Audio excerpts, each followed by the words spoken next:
Hello, welcome back. Lenz just now review. This is episode 11. This is my first triple shot. I'm covering three of the most recent Star Wars books that have been released. Alright. First up, this is just the payback version of this book. I read it in hardcover originally. This is Heir to the Jedi, a book all focused on Luke Skywalker. Good idea.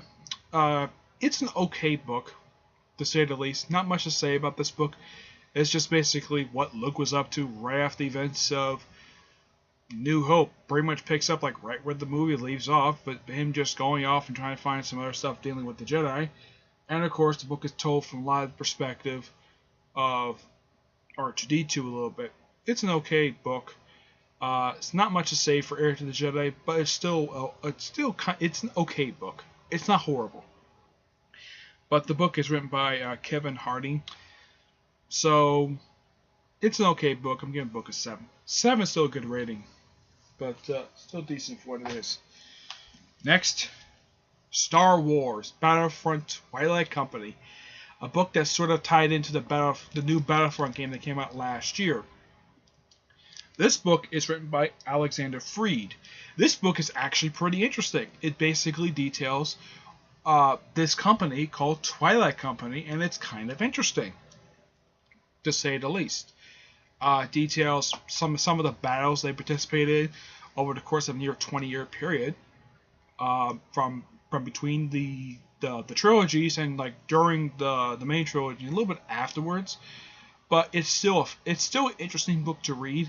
It's not a disappointment, but it's still a decent book for what it is, and it's kind of better than Heir to the Jedi.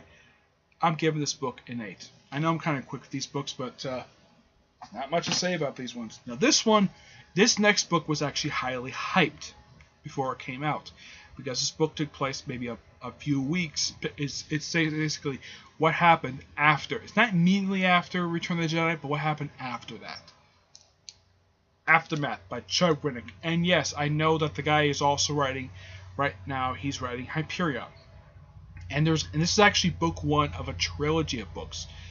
Now, the only character who appears in this book who actually I recognize is Wedge Antilles, who is sort of a supporting character in the original trilogy.